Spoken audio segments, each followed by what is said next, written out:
As it was, it long outlived the Constitution to which it was a preamble, and has been looked to ever since by all who derive inspiration from the French Revolution as the movement's first great manifesto, enshrining the fundamental principles of 1789.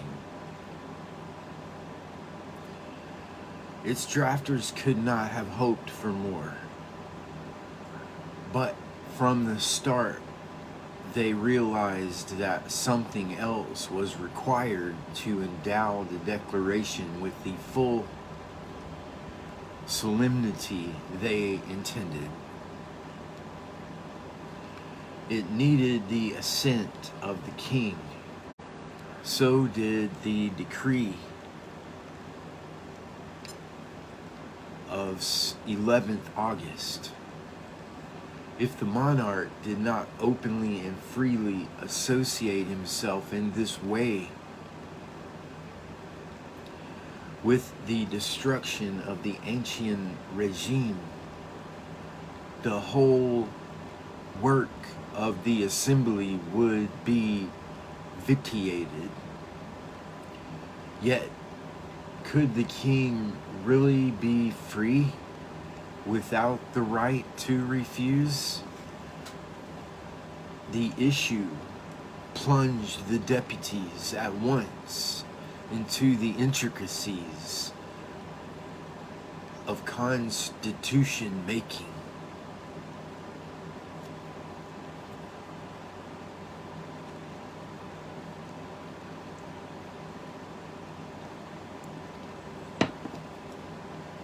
Admirers of the checks and balances of the British Constitution dominated the Assembly's Constitutional Committee, and they believed that the king should have the same powers of veto as the British monarch. They also believed that the democratic element of an elective National Assembly should be balanced by a second chamber or Senate whose members sat for life, led by Monnier, Malouet, and a handful of rich and eloquent metropolitan nobles like Lally Tollendal and Clermont-Tonnerre, and energetically supported by Mirabeau. These monarchians, as their opponents dubbed them, spent the first 2 weeks of September trying to hustle the assembly into accepting their program. But the alliance of patriotic heroes of July like Mounier and Mirabeau with notorious conservatives like Malouet provoked widespread surprise and suspicion. Provincial noble deputies mistrusted rich former courtiers when they advocated what looked like a House of Lords which only the great would enter.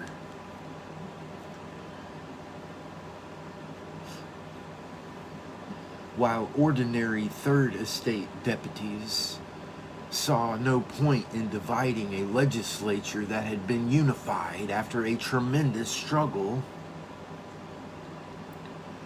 only a few months beforehand. On 10th September, a second chamber was decisively rejected by 490 votes to 89. and the monarchian-dominated Constitutional Committee dissolved.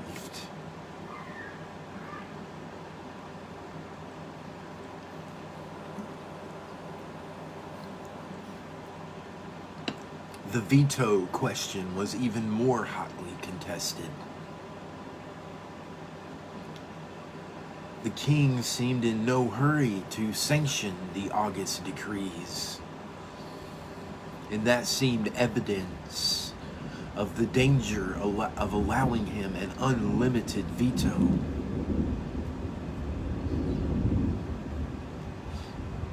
But only a handful of deputies, such as Sieyès and the prolix, but still uninfluential Robespierre,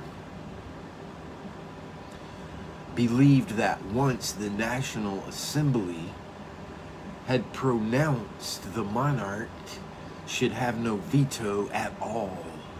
Most, including patriotic leaders like Barnave, Duport, and the noble Lameth brothers, were attracted to the idea of a temporary or suspensive veto. And when Necker let it be known that this was also the king's preference, they detected a hint that the August decrees would be sanctioned if it was carried. Consequently, the suspensive veto passed overwhelmingly, 673 votes to 352, on 15 September. It was the first time the Assembly had flouted popular sentiment, for in Paris and many of the provinces, it was clear that any form of veto aroused deep mistrust.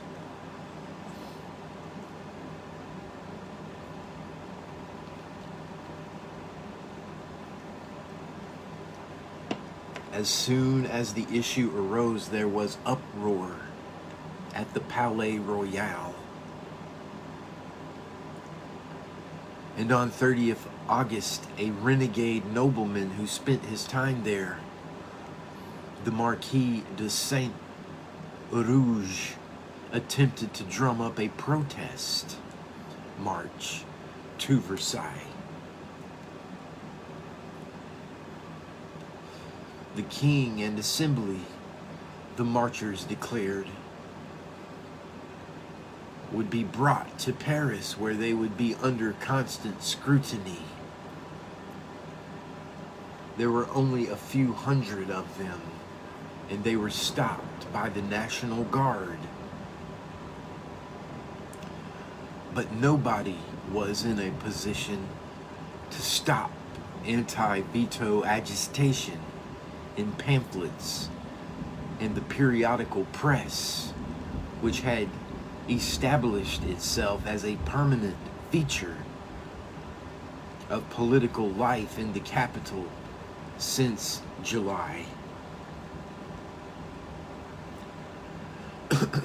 A whole new paper, in fact, was launched on 12th September with denunciations of the Assembly's equivocations over the veto.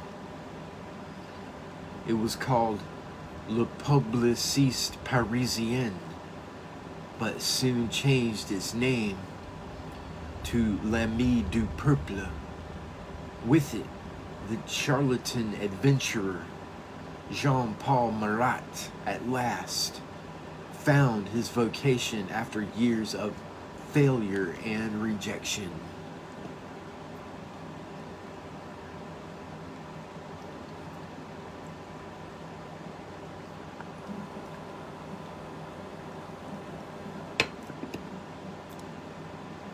Marat throve on an atmosphere of plots and suspicion, and called for the assembly to be purged of unreliable members.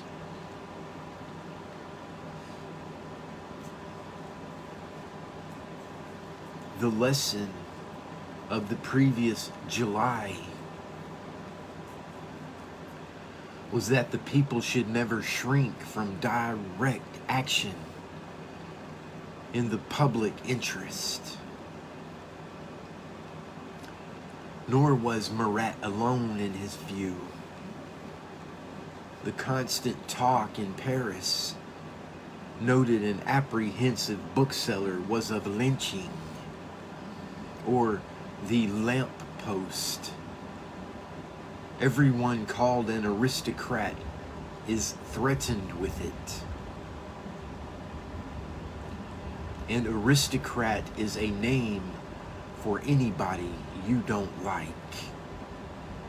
Imagine the alarm in certain circles, people of wealth, title, or ability. Everybody, in fact, whom the populace and others once feared or envied. Fear of the lamppost stops the plotting of a few mischief makers, but it also terrifies many honest folk who pass for enemies of the new order of things, but really are not. Such paranoid attitudes were compounded by persistent economic difficulties in the capital.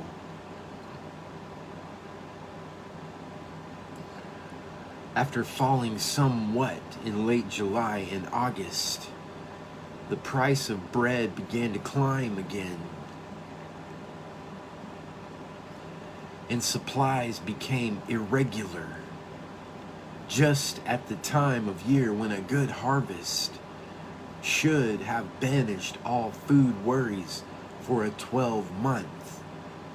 But the fine, still weather that had ripened the grain had also dried up rivers and immobilized mills.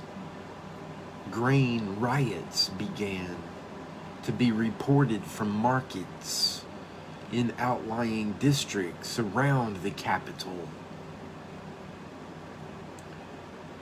And by mid-September, rowdy groups of women were stopping grain convoys within the city and petitioning the municipal authorities to bring prices and supplies under closer control. Guards were placed on bakers' shops, and Lafayette and his militia found themselves hard-pressed to contain all the incidents that occurred. Parallels with the situation early in July escaped no one. All that was needed to reproduce it exactly was a military threat. And that too soon materialized. Alarmed at persistent rumors of being taken by force to Paris, on 14 September, the king summoned the notoriously well-disciplined Flanders Regiment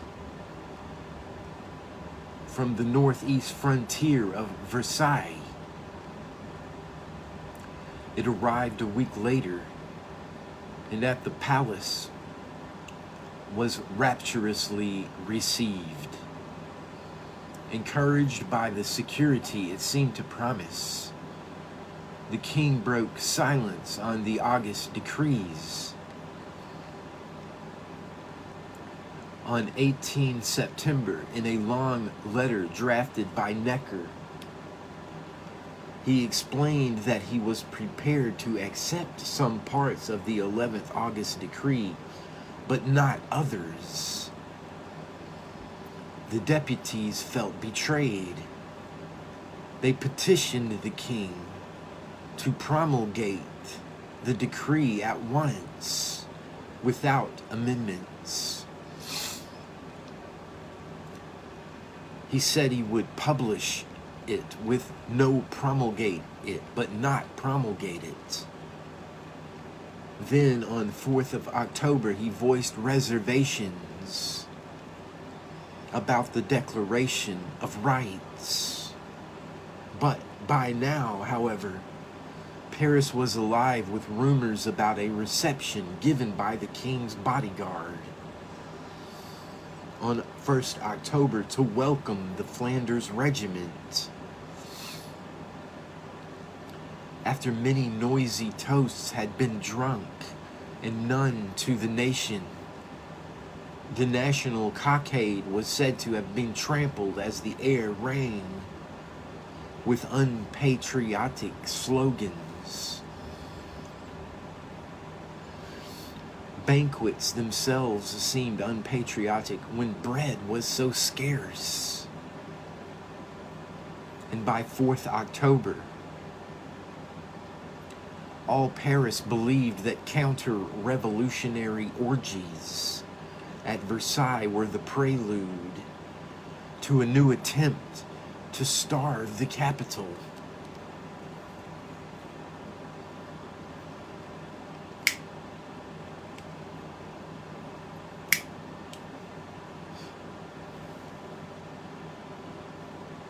The next morning, several districts of the city were awakened by the ringing of the tocsin from church bell towers. Recognized ever since the days of July as a call to arms. Crowds of women began to assemble at markets, from where they marched to the Hotel de Ville. After surging through the building to impress the city authorities with their determination. Late in the morning, they set off for Versailles, dragging cannon and brandishing whatever makeshift weapons they could lay hands on, recruiting newcomers as they went along. Perhaps 7,000 of them reached Versailles early in the evening and invaded the National Assembly, calling for bread and punishment for those who had insulted the national cockade.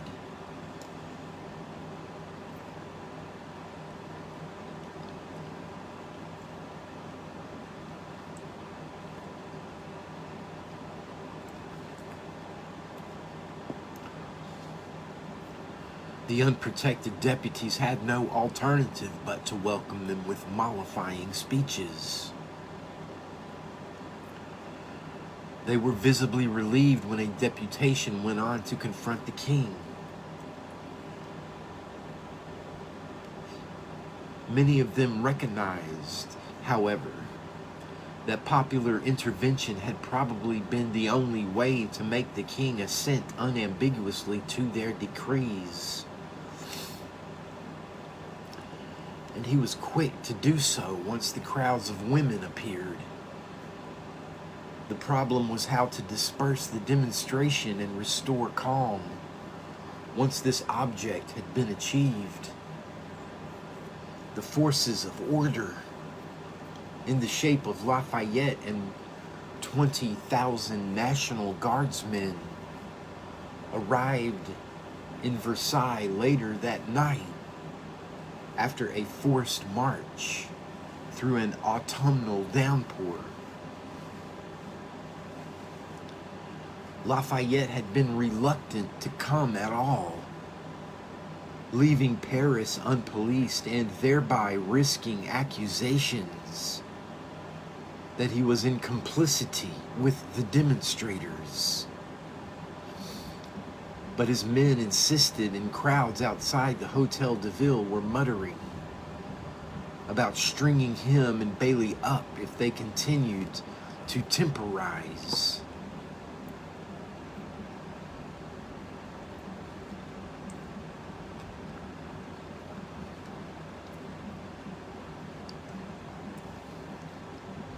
When he arrived, all he could do was try to ensure that what the populace wanted was brought about without disorder. And he formally requested the king, in the name of Paris, to return to the capital with him and take up residence in the Tuileries Palace. The king made no promises that night.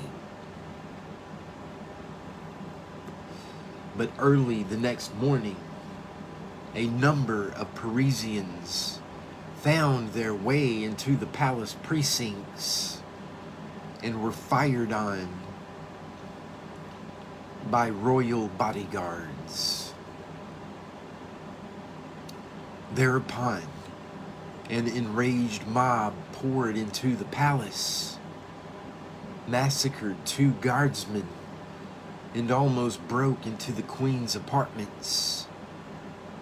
Only prompt action by uncoordinated units of the National Guard contained them, and Lafayette bundled the royal family onto the palace balcony to stand under his personal protection.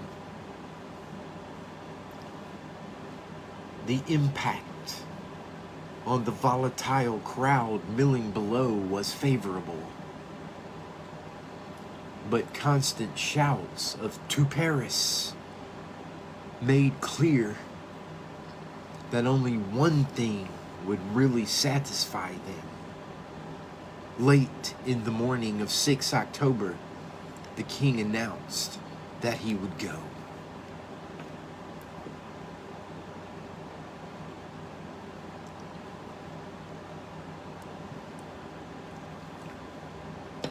A procession, 60,000 strong, accompanied Louis XVI and his queen on their 9-hour journey back to his capital that afternoon. As a gesture of goodwill, they brought wagon loads of flour from the palace stores, and the crowds, as they marched, sang the praises of the baker, the baker's wife, and the baker's boy. A reference to the Dauphin, who traveled in his parents' coach. In fact, there was little the king could do to remedy a bread shortage caused by natural accidents and administrative upheavals. It was November before cheaper and more regular supplies were available, and market day riots came to an end. Nevertheless, in the history of the revolution, the October days were decisive. Louis XVI never returned to Versailles. Henceforth, he and his family would be confined to Paris, as a British observer put it, more like prisoners than princes. A few days later, the National Assembly followed him there, and by November was established in a converted riding school, a stone's throw from the Tuileries. The central authorities of the regenerate French state were now at the mercy of Paris. And time again, over the next 5 years, Parisians would intervene in national politics in the role of self-appointed watchdogs of the revolution.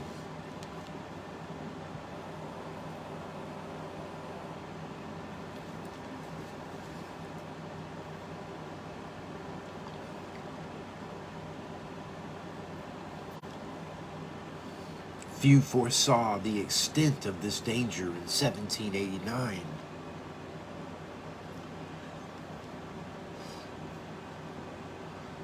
It seemed as if The August decrees could not have secured royal assent by any other means. Only some of the monarchians thought all was already lost, although they had included Mounier, who, though president of the National Assembly during the October days, now slipped away home to Dauphiné to preach the dangers of metropolitan popular despotism.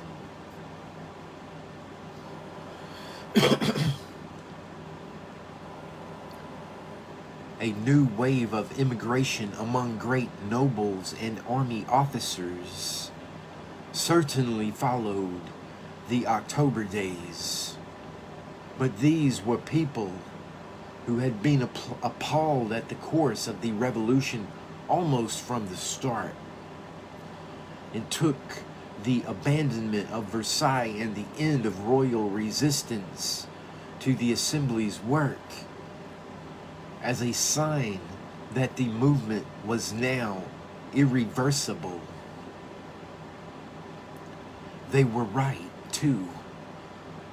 All open attempts on the king's part to resist the reform of France now came to an end. 21 months later, he too would try to immigrate. But between October 1789 and that moment, the Assembly would have transformed the country out of all recognition.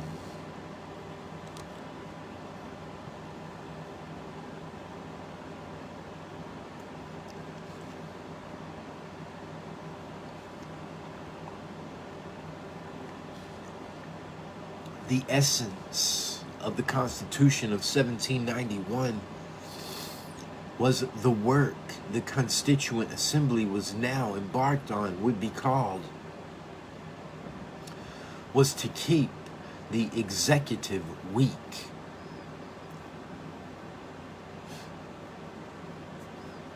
Despotism must have no opportunity ever to revive in France. And so the King of the French, a new title intended to make clear that he did not own the country, was to enjoy hardly any powers not subject to review by legislature. He could propose no laws and could only use his suspensive veto to block legislation he did not like for the length of 2 legislative sittings, a maximum of 3 years. His income, the civil list, would be determined by legislative vote. And although he alone appointed ministers, they were open to legislative impeachment. Nor was his choice of ministers entirely free. They could not be chosen from or sit in the legislature. This was entirely in accord with the separation of powers principle derived from Montesquieu and set out in the Declaration of the Rights of Man and the Citizen as one of the criteria of a true constitution.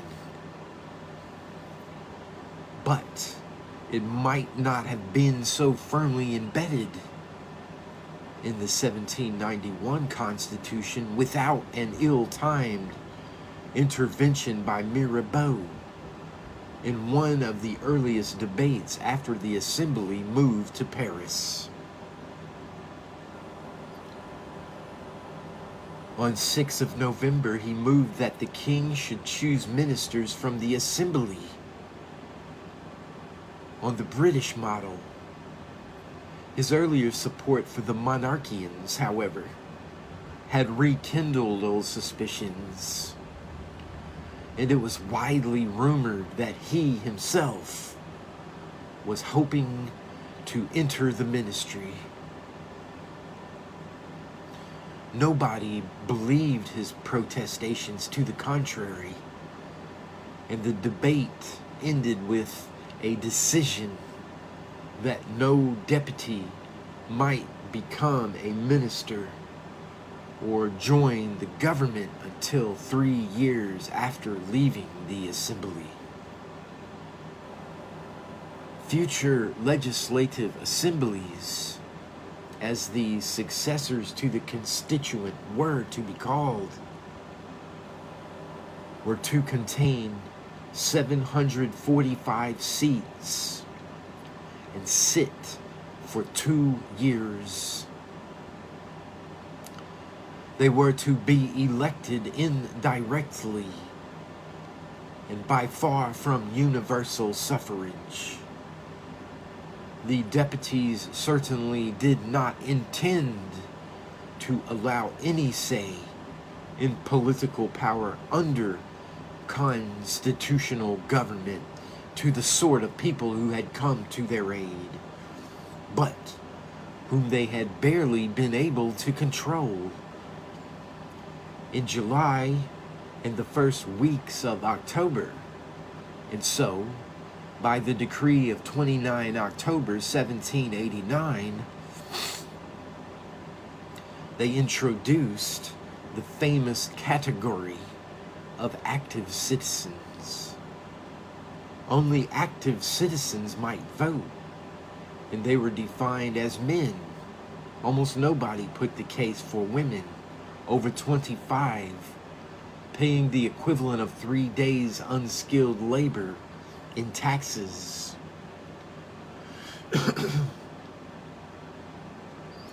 This gave the vote.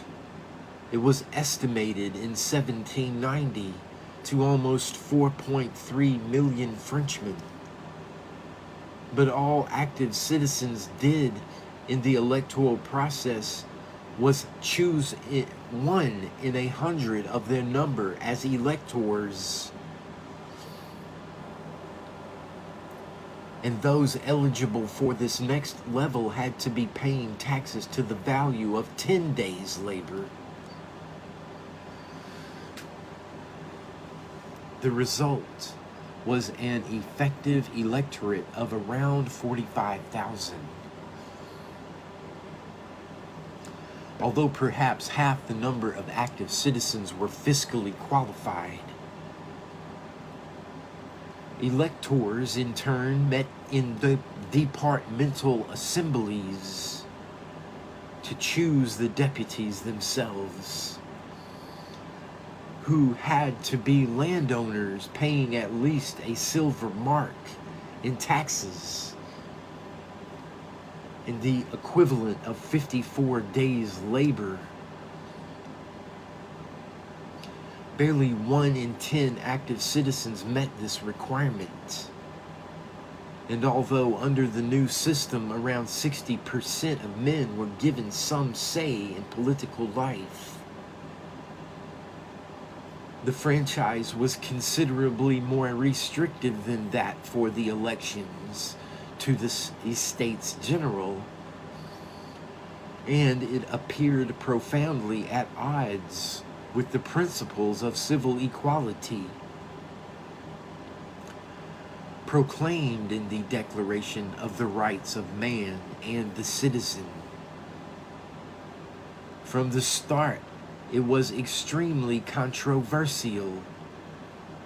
The silver mark provision in particular being denounced by the popular press.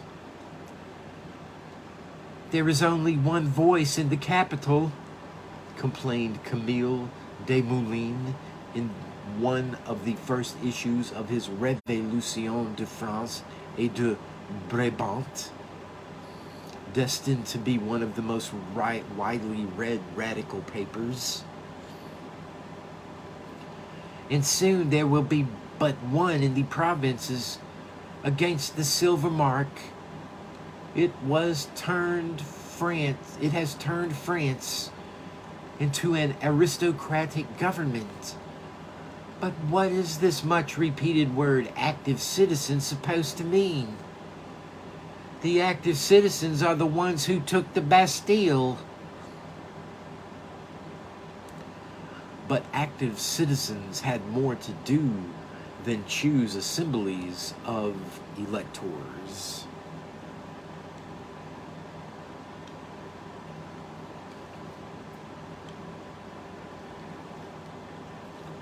Under the new regime, all public officers, except ministers of the crown, were to be elective. That meant local administrators, judges, and magistrates, and even parish priests.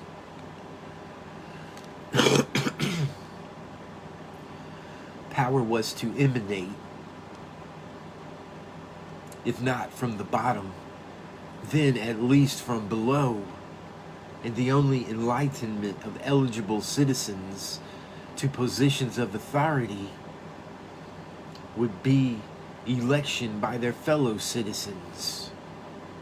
All this doomed the old judicial system, already condemned in principle by the abolition of venality and judicial fees.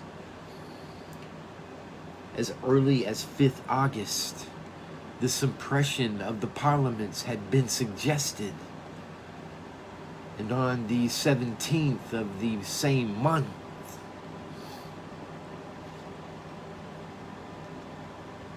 it became a formal recommendation of the Constitutional Committee. The political prerogatives of the old sovereign courts violated the principle of the separation of powers, and, in any case, patriots suspended them of being nests of obstructive aristocrats. In November, they were put into perpetual vacation, and 10 months later abolished outright. The whole structure of lower courts disappeared with them, to be replaced with a system of local justices of the peace, district, civil, and departmental criminal courts, and a single court of appeal, Tribunal de Cassation, to review the conduct, but not the substance of cases. No administrative authority was vested in the new courts, and although the deputies committed themselves to an eventual total recodification of the civil and criminal law, as a start introduced trial by jury, they made no provision for any sort of police to enforce it. Public order was the responsibility of local administrative, not judicial authorities, and the sole instrument of coercion at their disposal was the National Guard.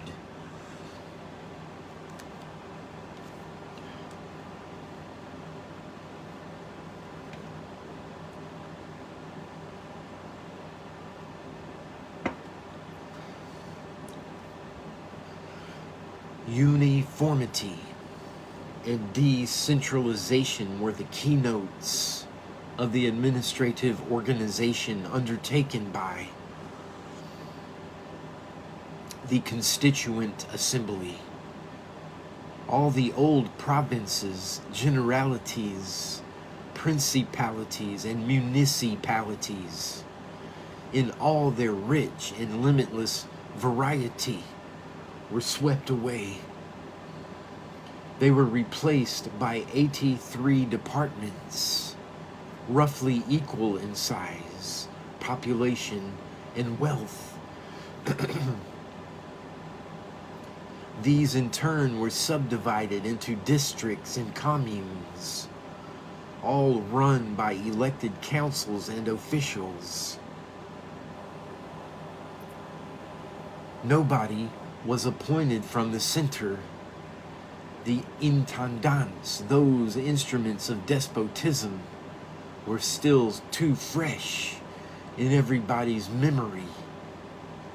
Central government under the new system was to be completely dependent on the zeal and energy of thousands of underpaid and, at the humblest level, unpaid local officials of very variable levels of ability, understanding, or indeed political sympathy for the implementation throughout France of its entire range of reforms.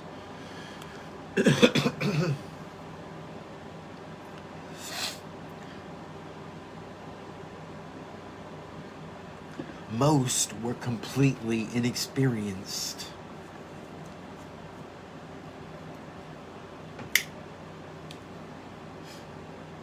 In the earliest elections, it was true, considerable numbers of old regime office holders and lawyers were returned. But even their experience offered little guidance for the unprecedented duties that revolutionary legislation was to heap upon them.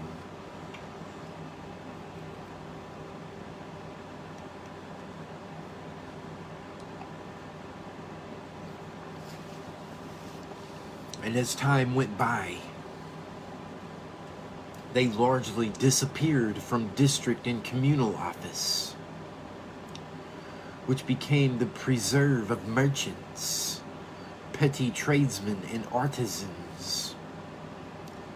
At this level, to be an active citizen was enough. The first local government elections, which took place between May and July 1790, marked, in fact, not only a break with the old order, but, in towns at least, the end of the interim order that had established itself in the municipal revolutions of July 1789. The latter had produced arrangements almost as diverse as those of the old order itself.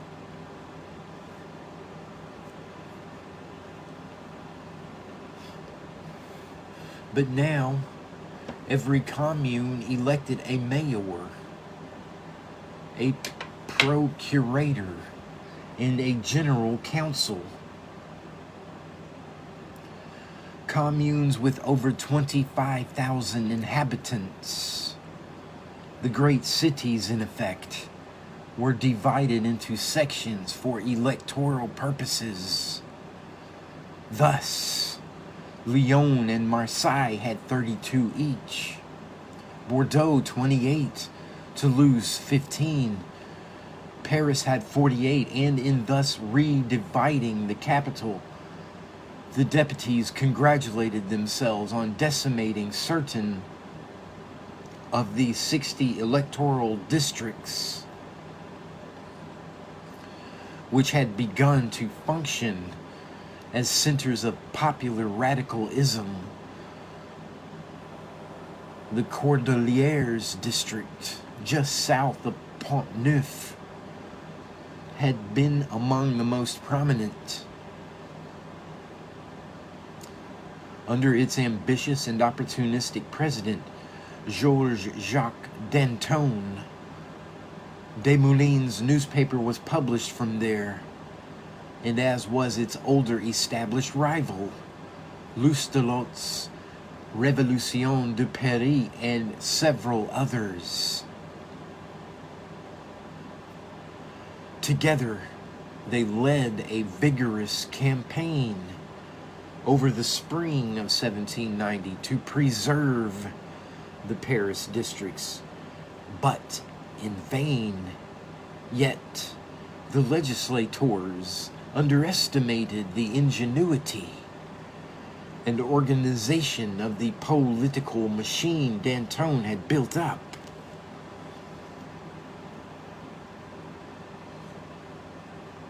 It soon dominated the new section, as it had the old district, and by its activity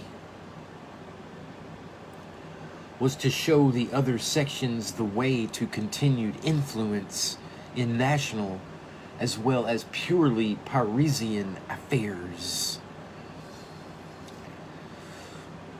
The National Assembly was also determined to rationalize the various citizens' militias established in the course of the municipal revolution, and it finally did so. At the time of the first municipal elections,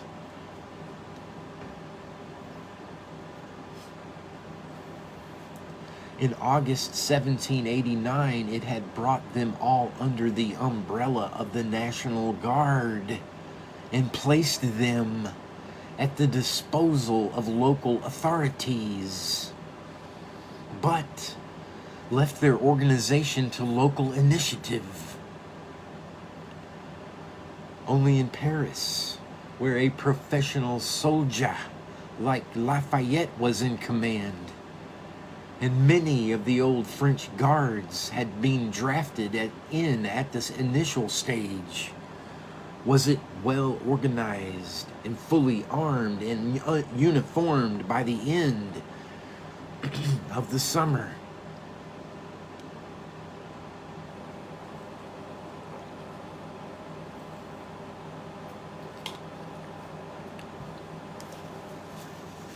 Even then, as discipline was uncertain,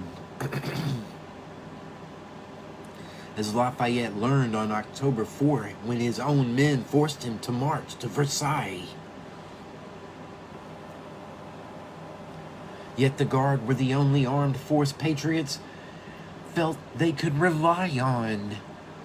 The army was officered by nobles for their unquestioning loyalty to the king. And although the discipline of the ranks had begun to crumble and desertions to soar over the summer, with even the dreaded Flanders Regiment joining Lafayette's force, on 4th October, the very idea of calling on the army to maintain public order remained far too dangerous for all but the most conservative of deputies to contemplate. Instead, they made their intention to depend on the National Guard crystal clear immediately after the October days by the passage on 21st October of the martial law against tumults. It permitted municipal authorities to proclaim martial law, indicating their decision by deploying red flags. They were then empowered to call out the National Guard and order it to fire on crowds or demonstrators who refused to disperse. Clearly, it was essential that this force, at least, should be completely reliable. And over subsequent months, uncertain elements were slowly weeded out.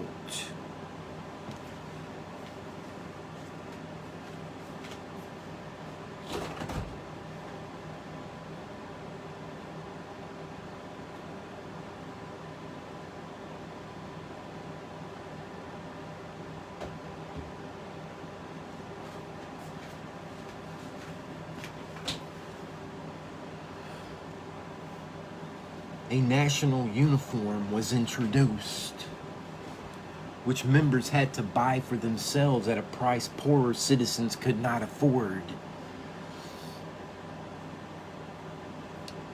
Membership was also confined to active citizens, and repeated oaths of loyalty to the nation, the law, and the Constitution were demanded.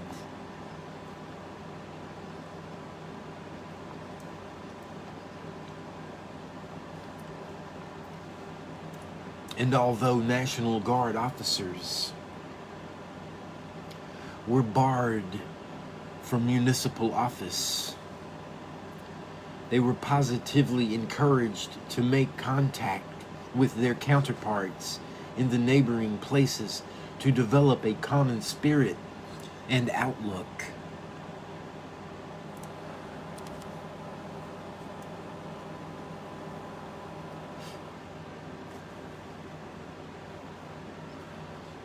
Over the spring of 1790, regional rallies of National Guards or federations began to be held. They culminated on 14th of July, the first anniversary of the fall of the Bastille, in a gigantic feast of the Federation, held in the Champ de Mars on the western outskirts of Paris.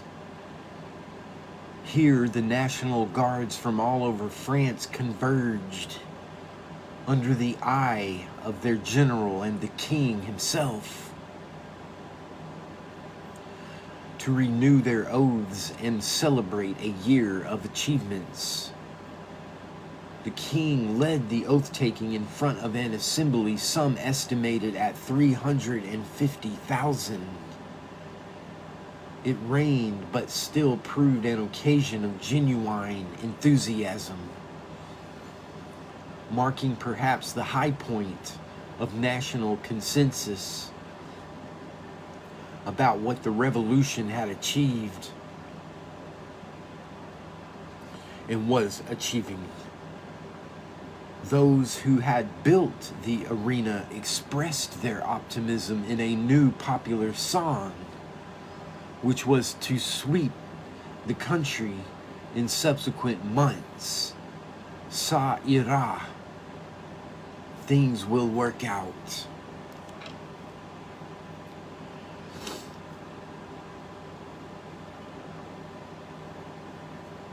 And yet, by July 1790, there were plenty of signs that things were not always working out.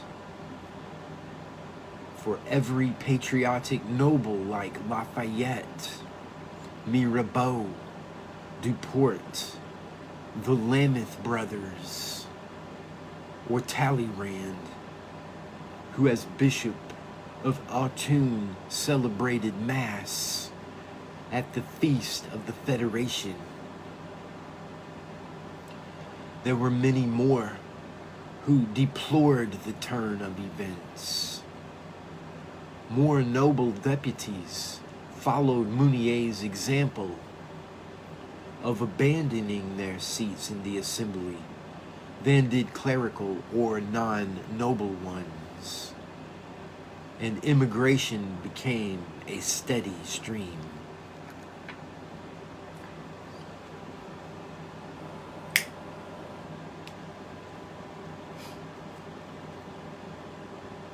Not a day passed, noted a soldier stationed in Alsace on May 1790, without the passage of a noble carriage en route for Switzerland.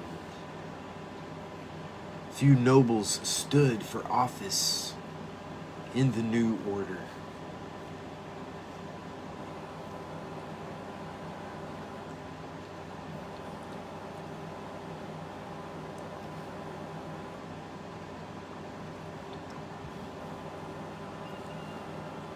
Gratuitous gestures like the abolition of nobility itself, together with all its trappings like titles, orders, ribbons, and coats of arms. 19 June 1790 did nothing to reconcile them.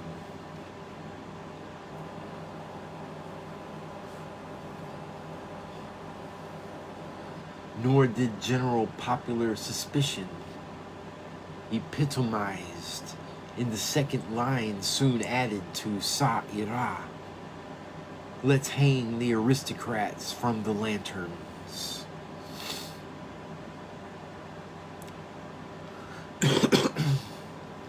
Worst of all, in the eyes of many nobles, was continuing disorder in the countryside, much of it directed against lords who, as the decree of 11th August explicitly authorized, attempted to continue exercising their rights and collecting their dues until redemption.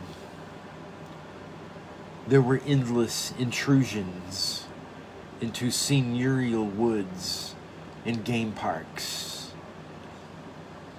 constant refusals to pay dues, and repeated attacks on remaining symbols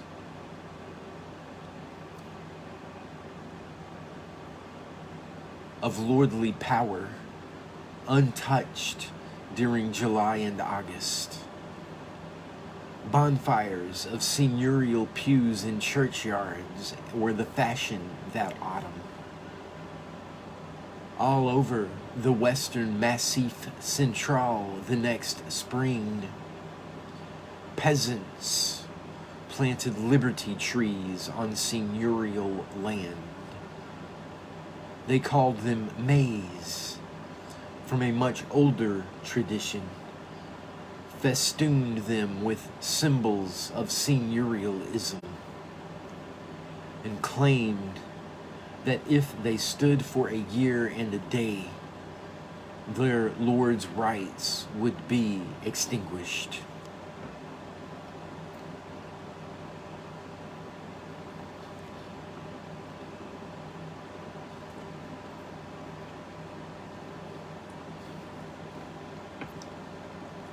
For good measure, however, the planting ceremonies often developed into deputations requesting lords to abandon their remaining rights.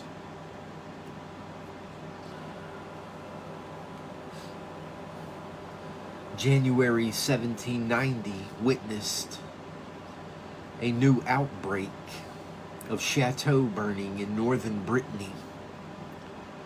22 were destroyed, along with the title deeds stored in many others. In Auvergne, wrote a despairing aristocratic lady towards the end of 1789, we suffer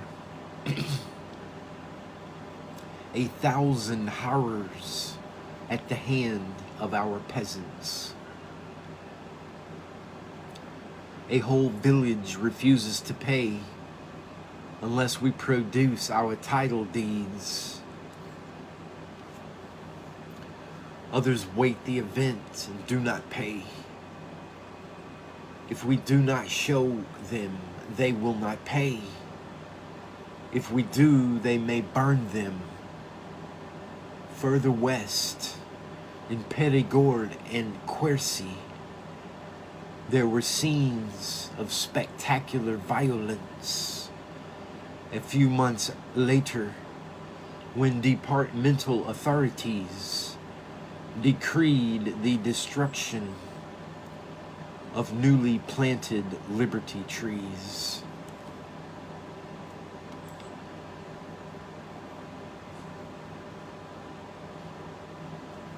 Bands of peasants, hundreds strong, gathered to protect them. and once assembled sometimes turn to attacking manor houses.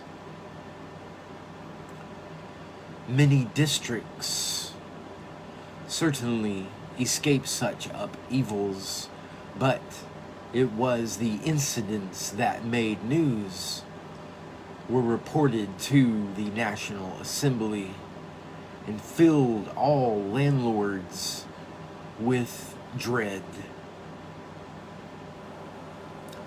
And although the National Guard and occasionally regular troops were often called out to restore order, they usually arrived too late. Riotous crowds, indeed, often included peasants in National Guard uniform. It was true that, as in July and August, their depredations were seldom indiscriminate, but that did not make them any less illegal. And the lawyers and men of property in the National Assembly did not distinguish between types of lawlessness.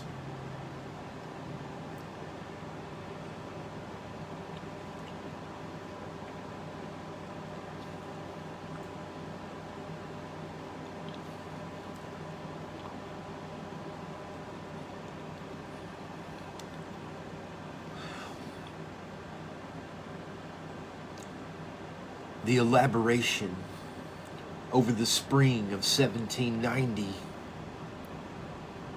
of the precise terms for due redemption only stiffened their determination not to yield to rural direct action, but all too often the authorities on the spot simply lacked the means and endemic resistance to Lord's demands, along with persistent attempts to destroy the titles that legitimized them, continued into 1791.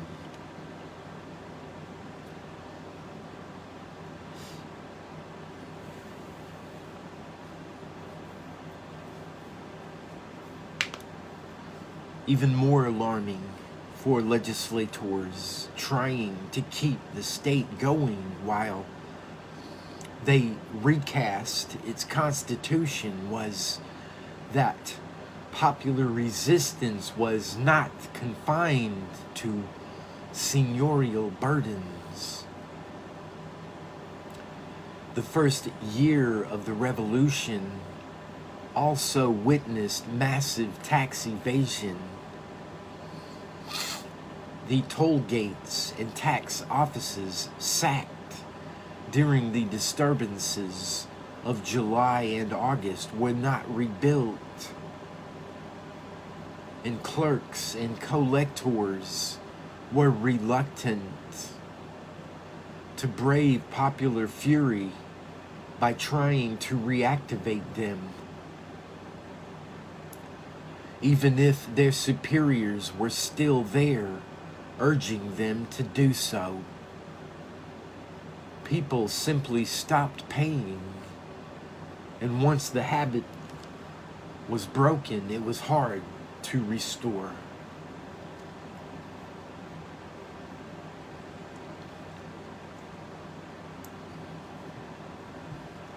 Officials who tried to collect taxes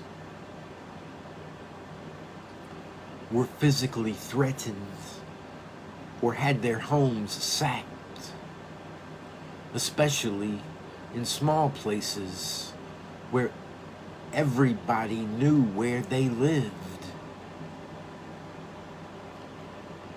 In Picardy, where such activities were responsible for an 80% drop in the yield of indirect taxes, resistance was organized in the spring of 1790 into a self-conscious petitioning movement against indirect taxes in general by a land agent thrown out of work by the abolition of feudalism, Francois Noël, soon to call himself Gracchus Babeuf. He was arrested, not for the first or last time, but the irony was that the deputies, now reorganizing France, shared his distaste for indirect levies.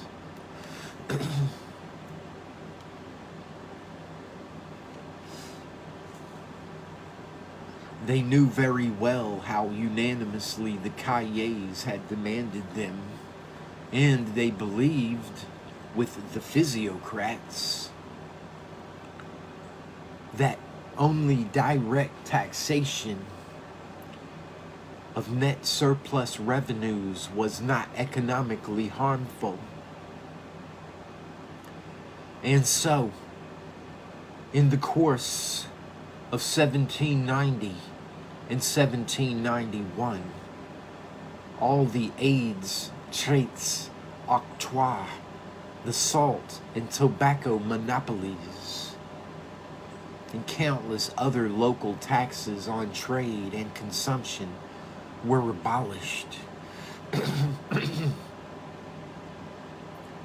along with the labyrinth of fiscal jurisdictions which supervised them, and the tax farms through which private businessmen managed them. The old direct taxes, taille, capitation, vingtiemes, disappeared too. In place of the old system, the Assembly established 3 direct order taxes: a land tax, contribution foncière; a tax on movables, contribution mobilière; and a commercial profits tax, patents. There were no privileges or special exemptions. Citizens would pay according to their capacities, and since all this was patently in accord with the equitable demands of 1789, it was expected that they would pay more than willingly. Accordingly, no machinery of constraint was established. The deputies failed to foresee what every bureaucrat instinctively knows, that direct taxes would be far harder to recover than indirect ones, especially when tax-paying rhythms had been disrupted by years of resistance and administrative upheaval, going back to the refusal of the parliaments to register the fiscal reforms of 1787 and 1788.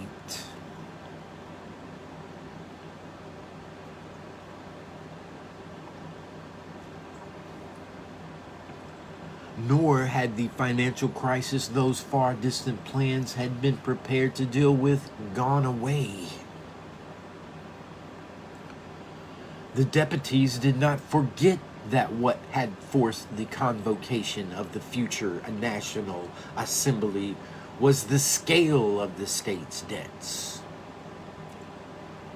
The debt was, as Mirabeau put it, a national treasure, and it must be honored.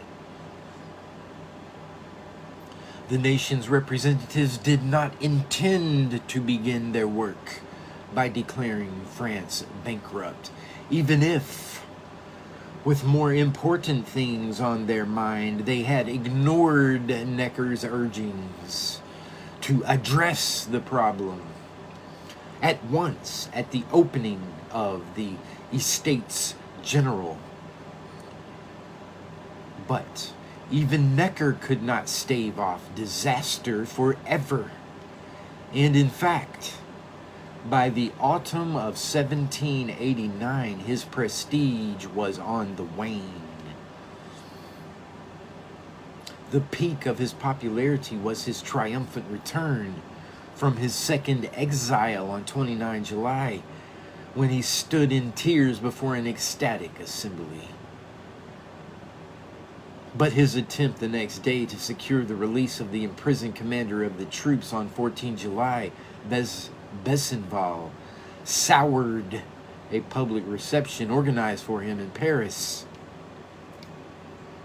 And by September, his seeming connivance in the king's evasive attitude to the August decrees was attracting widespread censure. Even his old financial wizardry was in doubt. 2 loans floated in August failed miserably after savage criticism in the assembly. Late in September, he proposed an unprecedented non-recurring patriotic contribution of a quarter of every citizen's income, payable in cash or valuables. The assembly gloomily accepted the idea, but initially provided no means of checking declarations. Necker launched it with a personal contribution of 100,000 livres, but its yield over the 3 years it was supposed to run came nowhere near its target. Nor did the immediate financial situation allow time to wait. The short-term debt alone was estimated over 707 millions in November of 1789, and by the following summer, it was believed to be not far short of 2 billions as the assembly continued to decree compensation for one form or another of office or property it had abolished. In these circumstances, the deputies turned to a measure far beyond anything ever contemplated by Necker. They decided to nationalize the lands of the church.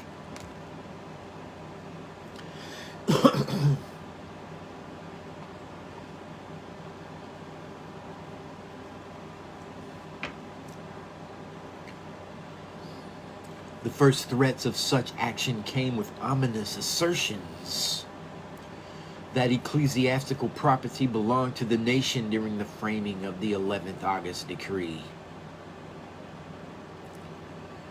Throughout the financial debates of September, the idea of using church lands in some way to alleviate the burden of the national debt kept recurring. Finally, on 10th October, Talleyrand lent his authority as a bishop to a formal proposal that the state should take over all clerical property.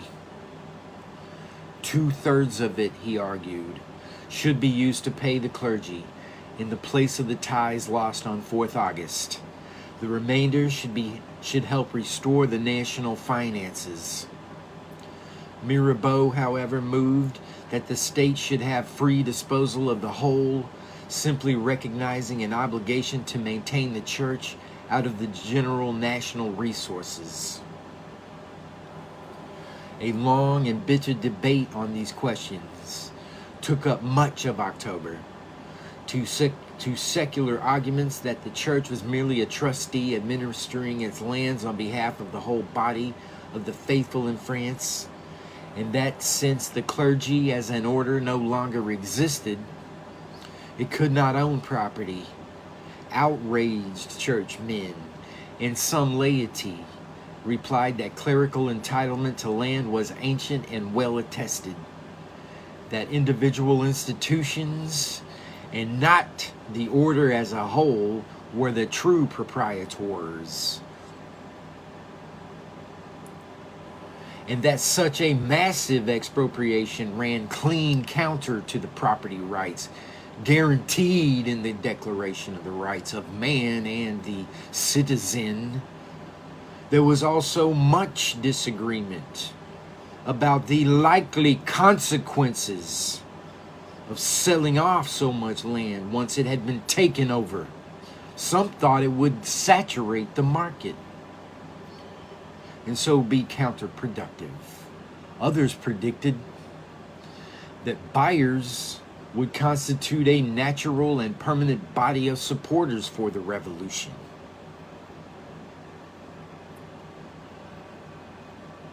The Parisian press joined vigorously in the discussion on both sides. But few minds seem to have been changed by the argument. Most deputies had arrived in Versailles that spring convinced that the church needed root and branch reform, and they tended to see any clerical opposition to change as self-interested special pleading.